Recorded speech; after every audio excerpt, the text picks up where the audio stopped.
I'm Gavin Stern, Editor-in-Chief here at AAMI, and I'll be your moderator for today's discussion topic, which is frontiers in cybersecurity. So cybersecurity risks, they're one of the key threats of the next decade, one in which our reliance on connected systems is only expected to accelerate. And for those of us who sat in gas lines recently, thanks to a ransomware attack that occurred in the United States, you know what's at stake, and it could have been a lot worse.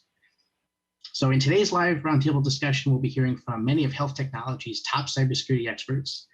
They're working at medical device manufacturers and hospitals, and through standards and regulatory work to fight today's cyber battles, as well as prepare for the ones of tomorrow. So I've prepared several questions for our panelists, but today's roundtable is live, and I hope today will be an open discussion. So for all our attendees, I encourage you to enter questions into the live chat. We'll save time to answer as many of those as we can. So let's start with some introductions. I'll call on each of our panelists to briefly introduce themselves. Just your name and your title, please. Let's start with Tola. Yeah, thank you for having me, Gavin. My name is Tola Amushon. I'm a member of HGM Mayo Clinic cybersecurity team. I'm a principal security analyst at Mayo Clinic. Thank you, Tola. And Corey. Hi, thanks for having me also. I'm honored to be with so many other experts. My name is Corey Brennan. I am a health IT attorney and a cybersecurity advisor for Hall Render. And Kevin.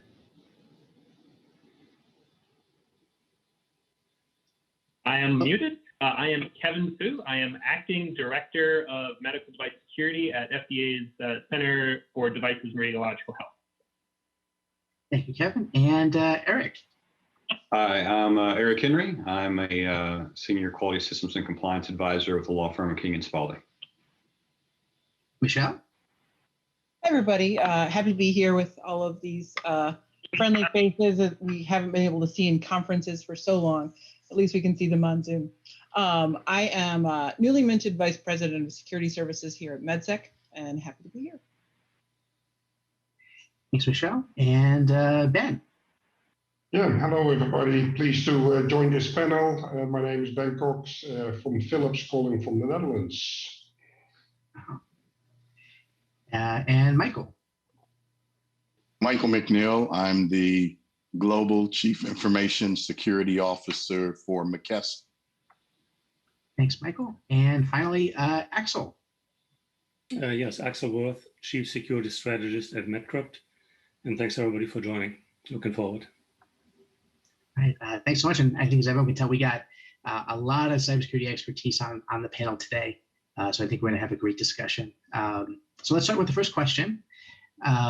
What is the most pressing issue in health technology cybersecurity today?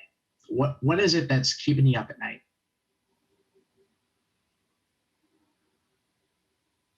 I'll start. I had two things in mind when I thought of this question. We were bouncing it around earlier. I think the first is legacy devices. Not only the safety and efficacy piece, which is obviously critical, but the cost around remediation replacement as those technologies begin to become less and less secure. And then secondly, I think for me, it's the proliferating number of points of entry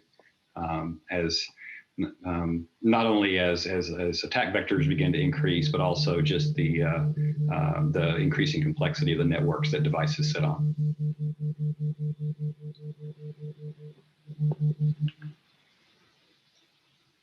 I think if, just to add to that, what really concerns me is that there's no evidence yet that we're actually gaining in the fight against cyber criminals.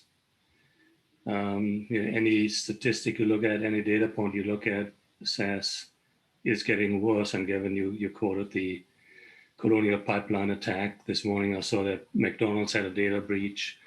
I mean, the list gets longer and longer. If you look at healthcare, more breaches, more patient records compromised, more hospital shutdowns, California, Ireland, New Zealand, you name it. So I think from a job security perspective, as a cybersecurity professional, I'm confident that my future is there. But as a patient and as a compassionate citizen, I'm very concerned that in spite of all the efforts, we are spending, we're not demonstrating progress yet. Yeah, and one other thing that I would just add, kind of adding to Axel's thoughts, is, you know, we've stressed our healthcare facilities pretty intensely over the past year and a half with this pandemic, and you know, on the heels of that is coming this new surge of ransomware attacks and all kinds of new or a renewed push of threats that are coming along the environment. And so I think it's difficult timing for hospitals to be able to cover both cyber and trying to deal with coming out of this pandemic and still dealing with the pandemic, not only for resources that are available, but also for the cost that's involved, right? There's been a lot of strain on our healthcare environment, and I think that it's just, it's going to be a challenge for those healthcare facilities to try to manage all of these pieces in such a situation at a time.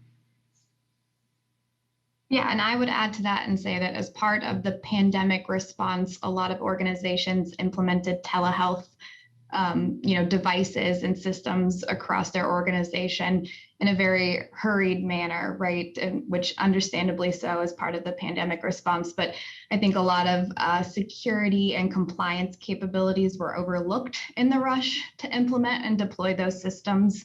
And we're going to start seeing the adverse impact of that, I think, in the near future as things start to calm down somewhat from the pandemic response and regulators start to look a little bit more closely at how some of those systems were designed and deployed across healthcare organizations and what was lacking from a security and compliance perspective. So that's perhaps a good cue to the regulator in the room. It's certainly top of mind. And I'll say one thing that keeps me up at night is there's quite a bit of good practice for IT security, but that's not usually the right approach for OT or operational technology security. And so what you're seeing with the ransomware today, I would surmise has more to do with self-inflicted wounds from procedures that are responding to OT problems as if they were IT, such as shutting down a system that is part of a critical high availability kind of medical device. And it's interesting as Kevin brings up that point, because I have, accountability for driving on the OT side, the entire, major distribution, pipeline for the vaccine, and the measures that we put in place and look at OT. I have a distinct, focus around, OT from a security perspective, which is aligned, but is just definitely distinct from enterprise IT, as well as what we do from a product security perspective. So we try to recognize those critical distinctions in that execution model. And it's definitely something that ties into the ransomware and the other topics that we said that would keep me up at night, Gavin. I know one of the clients that we've dealt with in the last several years on cybersecurity issues, and it was actually related to some interactions with the FDA where there were some cybersecurity issues with the product during a product submission. But in kind of diving deep in the strategy the company was trying to set up for addressing some of these issues, what became clear is they had a title of Chief Product Security Officer, and they had another guy with the title of Chief Information Security Officer. One worked on the IT side of the business, one worked on the product side of the business. And those two guys had never met. They'd never actually met each other. The strategies were different, the interactions were different, and the places where those two groups needed to interact, even to get product into the market, were just those connection points simply were not happening. So I think, to Michael's point, having that harmonization is crucial and becoming more so, not only for, it's an obvious crucial element for healthcare providers, but even for manufacturers. There's so many crossovers between IT and product that to have these roles not working together is just, it could be devastating. Yeah, if I can add to that, I think from all that is said, part of the that the ransomware attackers are getting more bolder and bolder to attack and to do the kind of work they're doing because of the money and the extraction of data they're getting from medical records, which is highly priced in the industry. And having so many devices connected to the network and the cloud on-prem across the landscape, and that creates opportunity and avenue to be able to perpetrate there. So keeping charge of that and taking control and seeing what's going on, it's really very challenging, and it keeps you up at night to really make sure that how are things going and what's the next event that may break. Hopefully you don't get in the news as with all that's going on. I think what also adds to all the confusion, of course, is also the rapidly moving regulatory landscape, where we see more and more focus on critical infrastructure, supply chain, AI security, cloud security, privacy, and all of that, of course, is causing a very diverse view on what needs to be addressed. But already, I would say most organizations are still learning to walk, and all these additional requirements only bring more confusion, and also, of course, then creates that the different views from IT and OT perspective. So more alignment there, I think, is also key for make it digestible for everybody. And I just wanted to add one point of what keeps me up at night. I don't understand why we are still struggling to find traction when explaining why this is so important to C-suite executive leadership at healthcare delivery organizations. Why we're still in that place of, this is important, this is something that you need to invest resources and the right amount of people and the right amount of money and the right amount of attention when it comes to performing a risk assessment and knowing what's in your environment and where those security risks lie.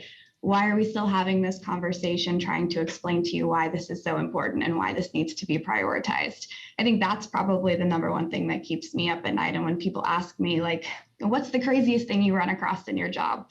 Instead of telling them about some of these crazy breaches I hear about that are all over the news, for me, the craziest thing I run across is when CIOs or CISOs or even CEOs are saying, why do we need to put money into this? I don't understand why this is more important than something else. So I think that keeps me up at night for sure. Well, one comment on that. Oh, go ahead, Michelle. Go ahead, Kevin. It's fine. Go ahead. I was going to say on so Corey, I think of it in terms of sort of the financial incentives, and in my view, a lot of cybersecurity is an externality because the persons or most affected usually have the least power to affect change. So there are many ways to sort of close that gap. One is regulatory. Another one is insurance. And I'd be curious hearing from others on the call about how your cybersecurity insurance premiums have changed over the last month with respect to ransomware. I have certainly heard of insurance companies becoming much more inquisitive on details on what's on the inside of your software dependencies when writing insurance policies for cybersecurity. Yeah, and I was just going to, that's a really good point, Kevin. I was just going to add that I've been surprised, just following on to Corey's point, how often I still get medical device manufacturers telling me that they rarely get asked for something as simple as an MDS2 form, right? There are standard communication options and expectations out there that if hospitals would just ask for them more often and dig a little deeper and just say, a checkbox isn't enough on this form, I need to know a little bit more about the security of this device I'm going to put on my network. If that pressure comes from both the regulatory side and the customer side, I think that we would see a faster turnaround to making it a priority on the medical device manufacturer side as well, right? The number of hospitals that don't ask for basic information, I think just lends to that side where Corey is saying that it's just not being made a priority from the top down. And the sooner we make that a priority, the pressure will increase across the industry to get better.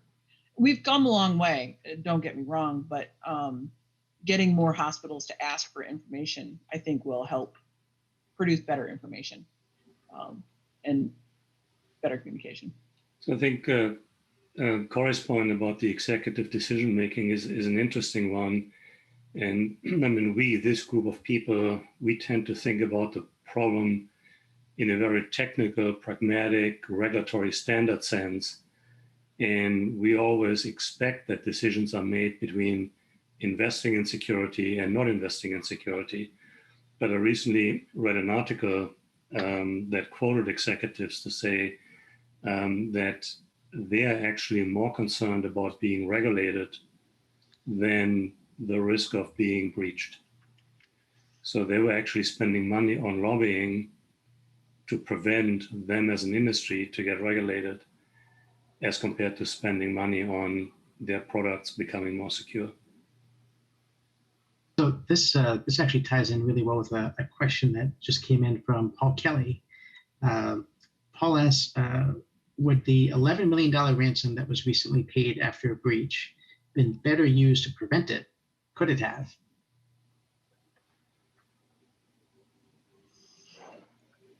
Well, I think we can all say that it could have certainly been better, but as they say, hindsight's 20/20, right?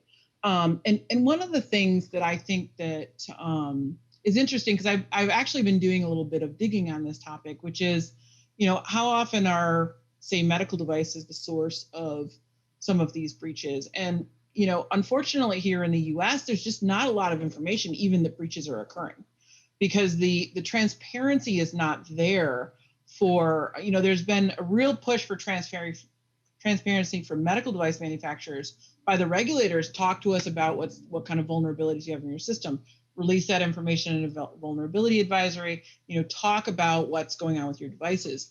But we don't really see the prevalence of what's happening in the hospitals being released in a way that people can actually say, oh, wow, this is a bigger problem than I thought it was. And so people might take it more seriously. I think that if more of this was published and we had a better idea of the impacts and the frequency of these breaches, then I think that maybe the C-suite executives would be able to take it more seriously. Well, Michelle, I actually saw an article this morning directly to your point, right? So if you ask anybody today, what do you know about ransoms that have been paid because of ransomware? And they're going to point to two things, right? JBS and Colonial Pipeline, by $16 million-ish, right? And yet, Washington Post this morning, I think it was Washington Post I was reading, published an article that said that this year, over $300 million has been paid in ransomware ransoms. And yet, we don't, if you were to ask anybody, okay, where did that $300 million come from? Yeah. You're only going to be able to speak to 16 million of that. Or we just don't, and the awareness, level of awareness not up. And granted, it doesn't, every one of these doesn't need to be in the Washington Post, but for those that really are trying to solve this problem on the ground, there needs to be, I think a better, a much better sort of forum out there that these kind of things can be made available to the public at large. Right. Because, a good executive bases decisions on data. And if the data is not there to make the decision, it's difficult to make an expensive decision for investing in something that's hard to justify.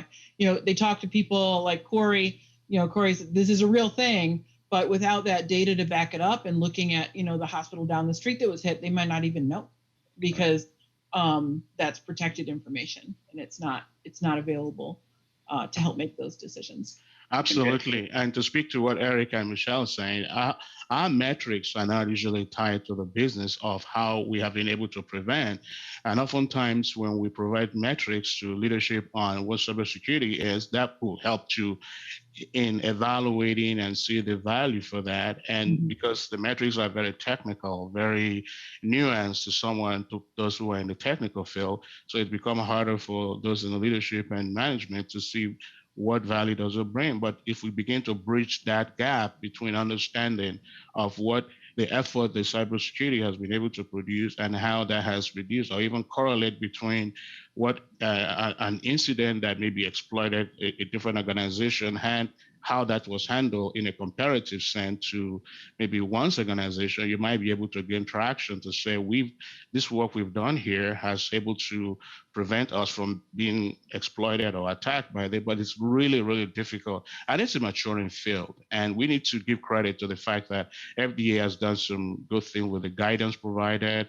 A lot of medical device manufacturers are really rising up to provide information, transparency, disclosures are coming in, and so many of them are coming in, and hospitals of different shapes and sizes are also attempting to keep up with what's going on. So we're in a state of where things are so disparate between all the various healthcare organizations, but with collaboration, I think we'll be able to make some progress.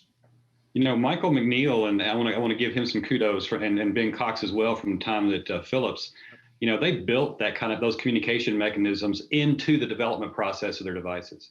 It's not that, okay, we're going to build this once it's requested by a health delivery organization. Those communication mechanisms are actually a deliverable within the development process of the device. And I think, you know, that's a lesson that the industry at large can probably learn. With a lot of good hard work and toil and effort, if you took the mindset that it's something that you're only doing because it's a regulatory or a compliance only mindset, I don't think you or the organizations will ever get there. And that's why it was very critical when we talk about the exposure and the discussions with senior leadership. There was ongoing and regular communications, and it really called out, you know, for the entire environment, sort of the good, bad, and ugly, and it helped prioritize the activities and work that we needed to do. And then when you talked about what's on the horizon that you needed to continue to focus on, it allowed you to build that full data story and that positioning with senior leadership to maintain the appropriate, you know, cadence and, you know, and pulse, you know, and so I know, again, between myself and, you know, team members like Ben when I was there, it's definitely, you know, something that continues, as I understand, to be top of mind. On ransomware, I also want to, of course, highlight the fact that building secure products, having security addressed in the infrastructure, so you are able to quickly detect that a ransomware attack is going on, will only be part of the solution. Of course, ransomware is a highly profitable business run by organizations on other parts of the world, and it will be a continued rat race where they will use more and more advanced techniques, while we, of course, have more advanced defenses. So I think that addressing ransomware is much more than organizational behavior and technology. There is more to it to be able to defend that. So, you know, what does regulatory involvement look like today, and you know, how is that changing? What's the relationship and coordination with industry?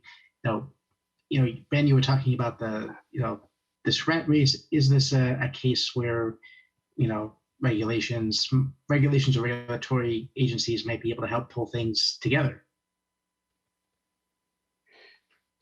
Yeah, I think on one end, of course, we see an increased focus on critical infrastructure, supply chain, all to improve the security there. But I think that also, as an example, international law enforcement coordination is absolutely key in addressing issues like ransomware attacks.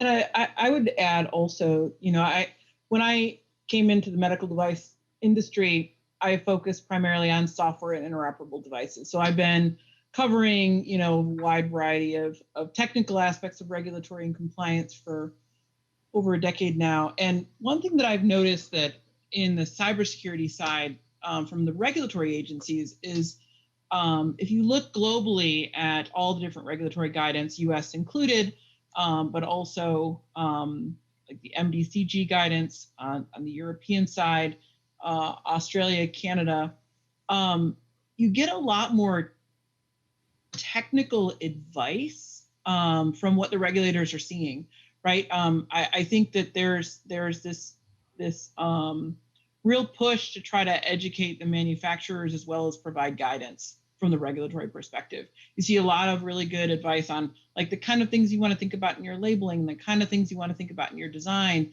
These aren't things that we see in a lot of other regulatory guidance, even on the technical side.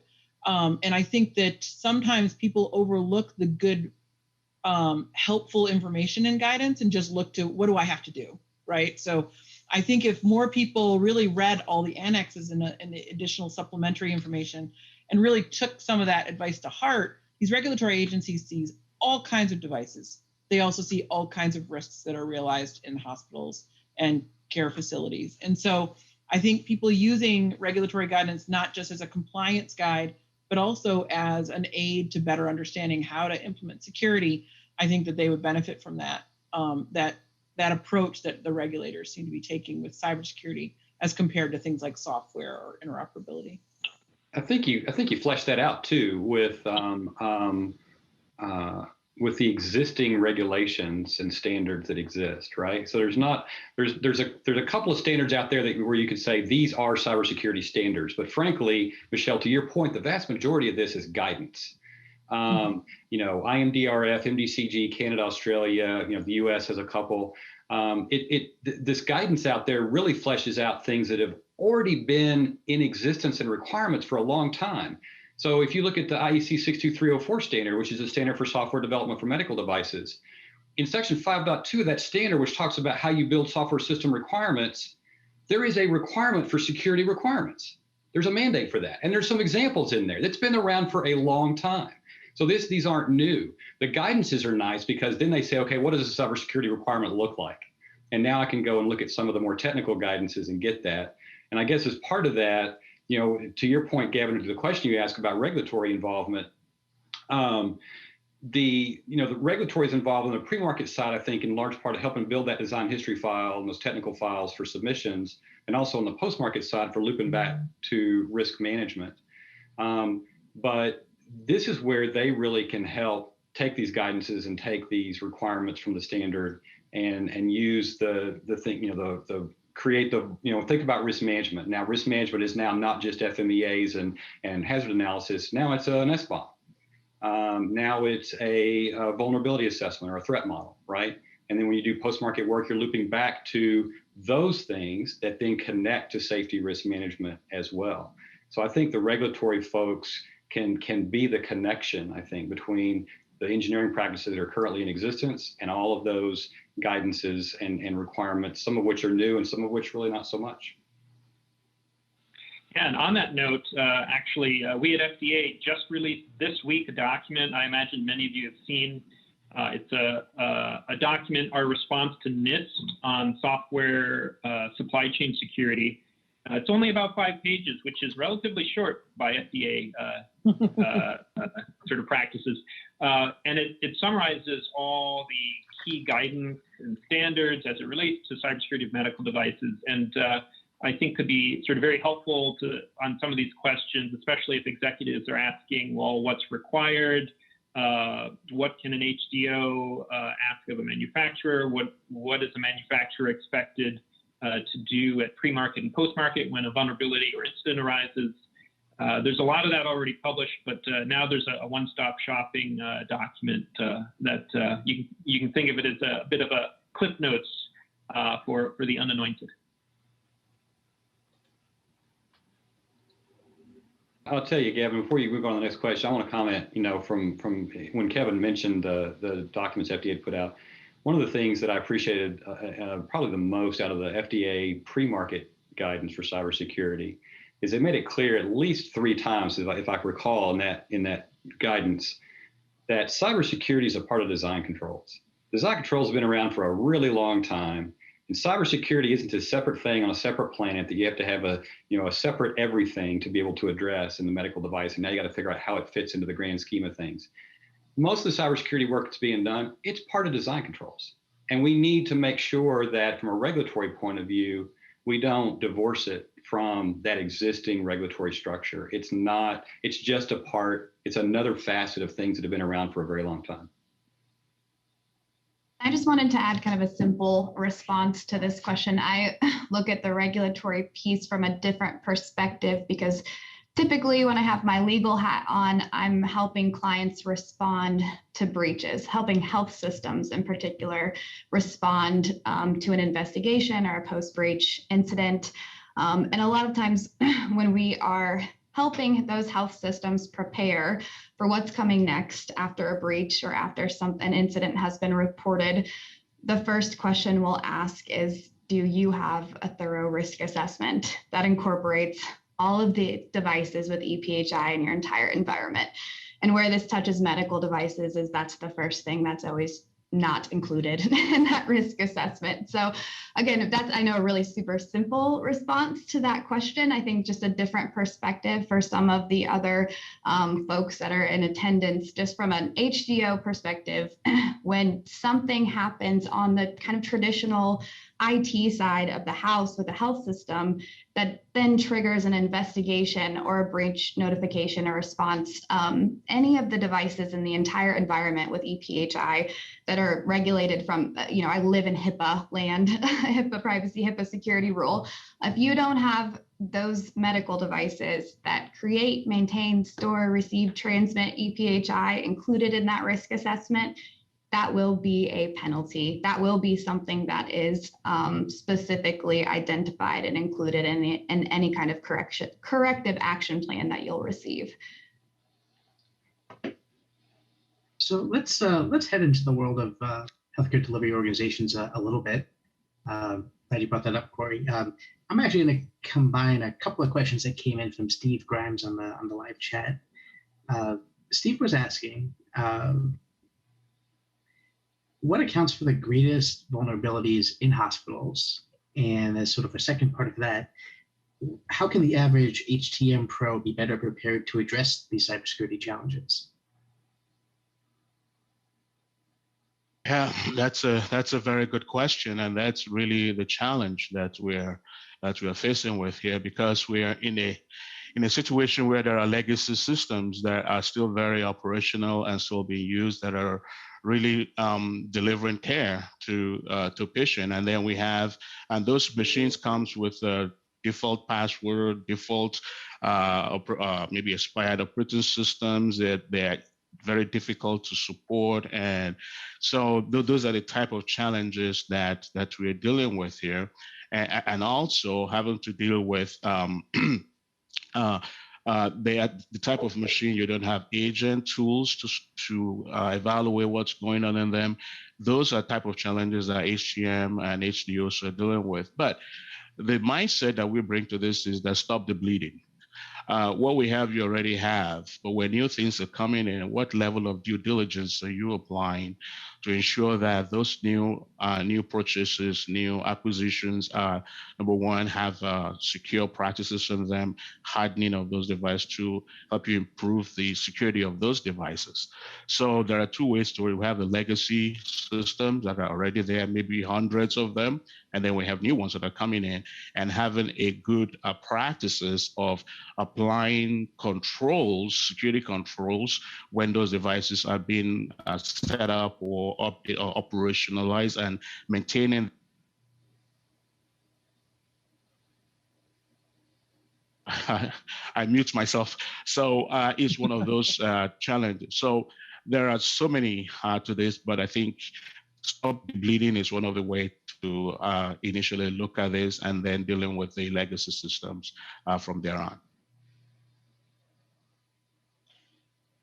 Yeah, I would just add to the legacy issue is a big one. I don't know if I would say that it's the number one. I don't know if I could pick out a number one, because there's really a lot of issues that are being dealt with. But something that I think is an issue that the industry has not figured out how to get their hands around quite yet is the fact that we build many of our medical devices on operating systems that don't last the same amount of time that medical device is going to sit in the hospital, right? you can say that your medical device is only intended to be, out there for 5 years, but that's not what's going to happen. And those operating systems can't just be updated in many cases just because of, the conflicts with other components within the device.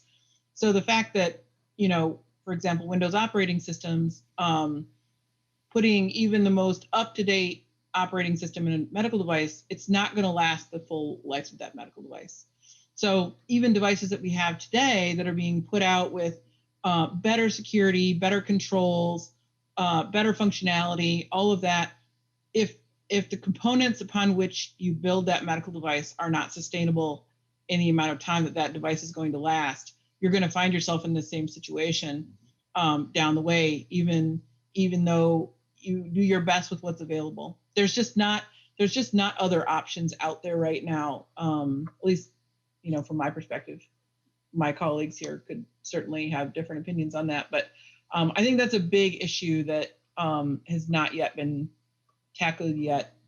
Finding people who can code something that can last the amount of time medical devices are sitting in hospitals right now.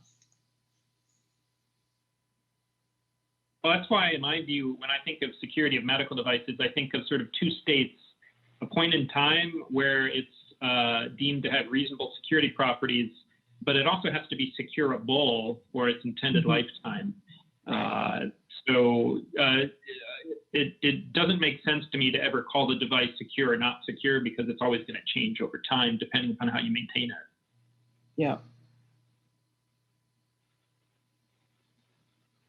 And the manufacturer doesn't have any control over how long that medical device is kept in the hospital, right? And the hospitals are under financial pressure to keep devices as long as they're functional, even if the functionality doesn't always mean that the security is still functional. So, well, and frankly, medical device companies too, in my experience at least, are a little reticent to end-of-life products that they probably should have end-of-lifed, because the amount of work you have to do to now transition to maybe a new platform to be able to create, among other things, a more secure device, ends up being too costly. It affects time to market and some other things. So with all these other considerations, new products are coming out, but because you've got this cash cow, right, of an older product that's still continuing to sell and be in the market, and companies, organizations like the Mayo Clinic are using these devices for a long period of time.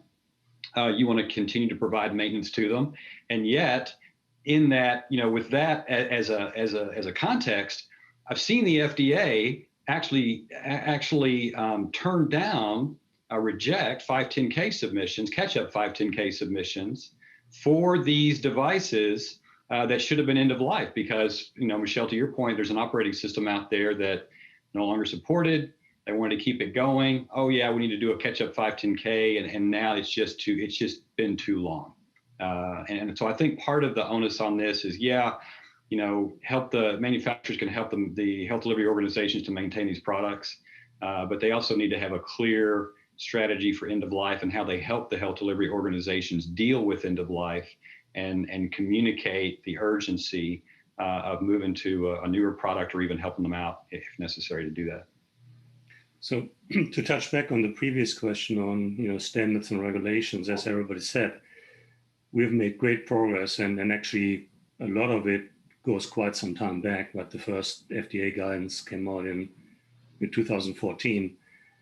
Standards have been around since even before that. Right? So we have made good progress in defining what should be done in order to fix the problem. I think we only now have started the doing, the fixing, the hard work. And I think the problems we are encountering and we need to deal with fall into two main categories. One is awareness, education, culture, cyber hygiene, staffing, best practices, processes, all of that. That's one category where we're only now starting to develop and uncover how we should actually do it. How do we design more secure and longer lasting devices? How do we manage networks with medical devices?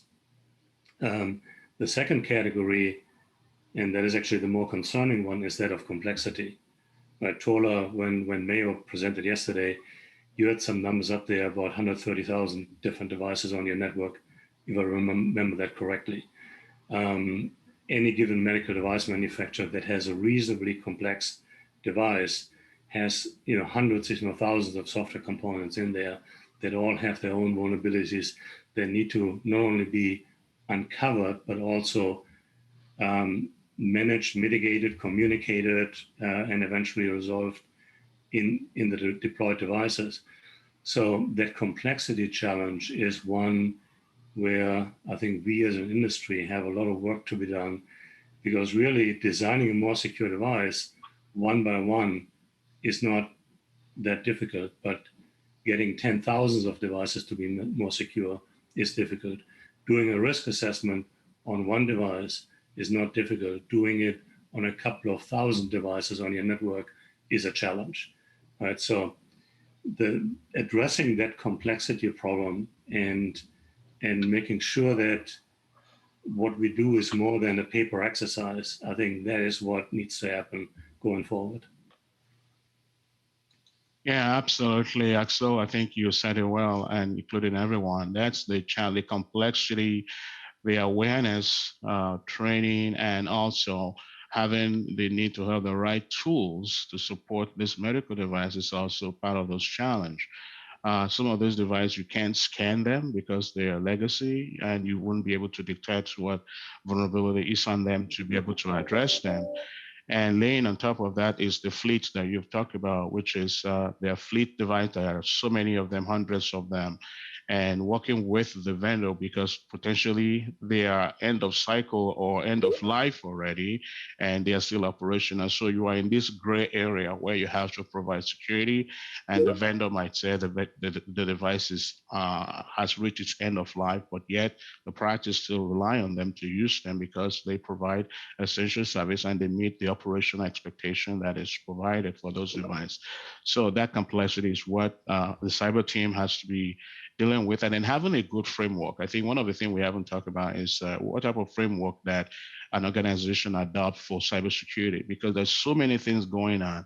But what adopting like AAMI guidance is one of them that we have used, and also the NIST standard and so many other international standards, going back to what we talked about, help to mature the program a little to be able to chip away at the different complexity and moving parts on the cyber program to be able to know what is being done either pre-purchase, post-purchase, and during the life cycle, and being able to report on it. So it's really a fighting an uphill battle, but with the right tools, including the SBOM that was mentioned in this meeting, really providing transparency into what is on those devices, so we know what we have. But right now, that's part of the challenge. You have this old legacy systems, you don't even know what they contain. But tools like SBOM provide the level of transparency, and then they can be part of the assessment to be able to protect them if there are any known threats or awareness of activity against those components, it can be protected. So those are just scratching the surface of this activity that we're dealing with here within the medical device world.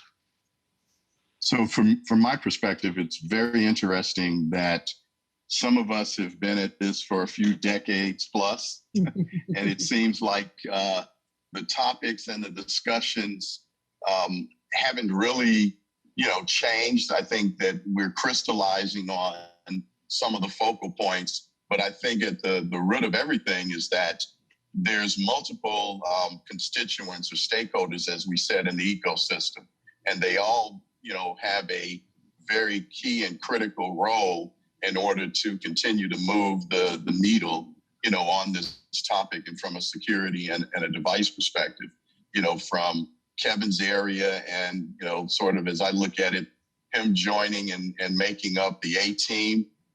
He's worn the hat around, alerting, to us from a device security perspective. He's set up institutions and activities like Archimedes, and now to kind of bring it home,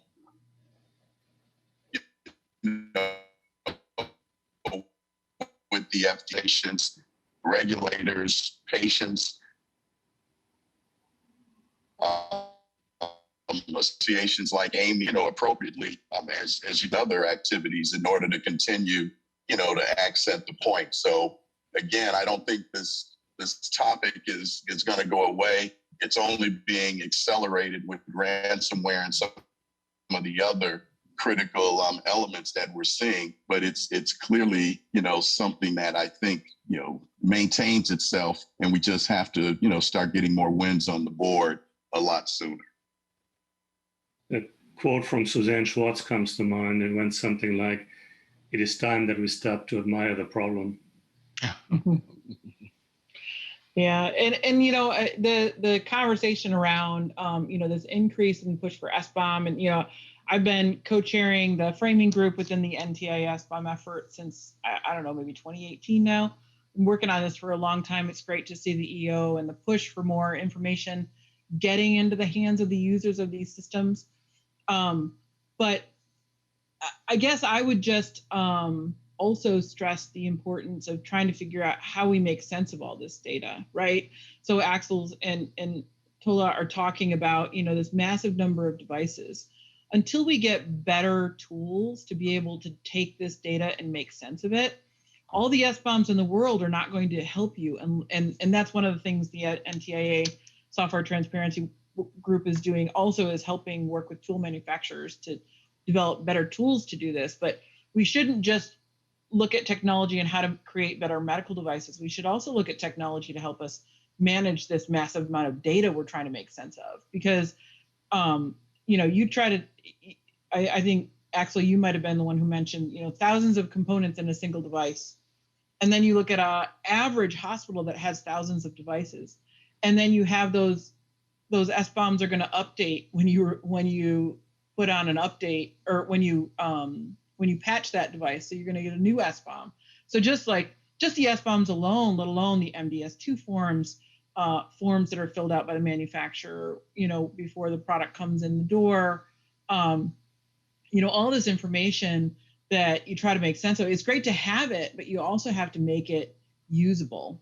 So, I think that's going to be maybe the next big horizon goal for our industry, is to try to help make sense of all this information that's coming in to the people who are trying to risk manage it all, because it is very big and it can get very overwhelming very quickly. And Michelle, I agree to that, and I think it's important, because we have the only SBOM discussion now with the supply chain.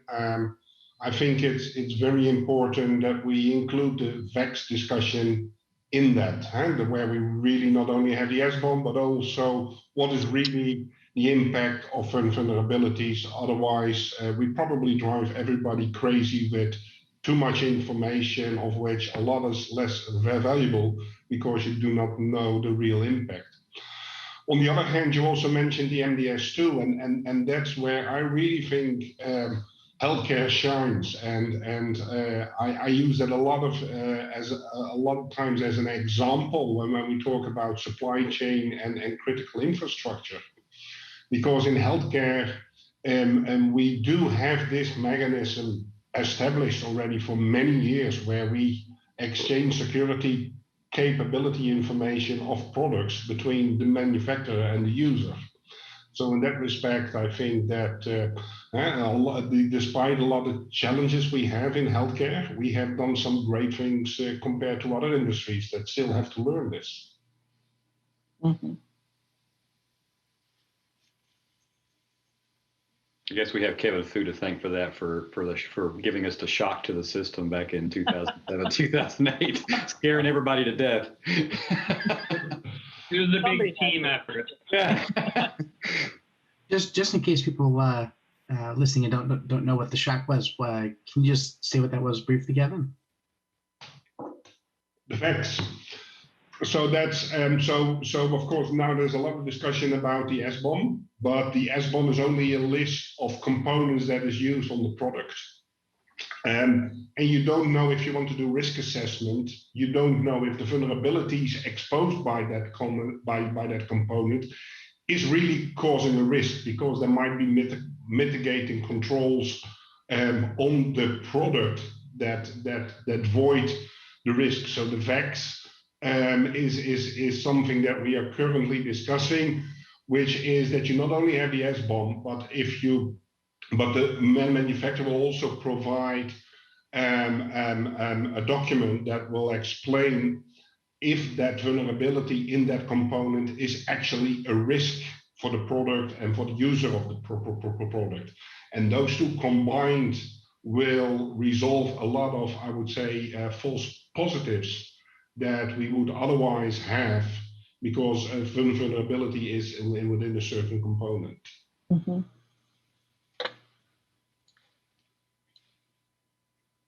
So we heavily discussed also within the NTIA, and I think you should be able to find more examples on the NTIA website on that.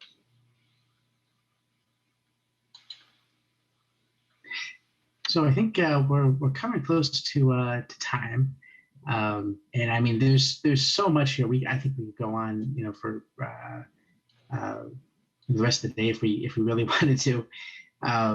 And I just want to thank all the panelists for today for really getting in detail. We covered tons of ground, and you know, obviously this is just one part of a much larger conversation that I hope we can keep going. So I want to thank you all for being here today, and for everyone who submitted questions as well.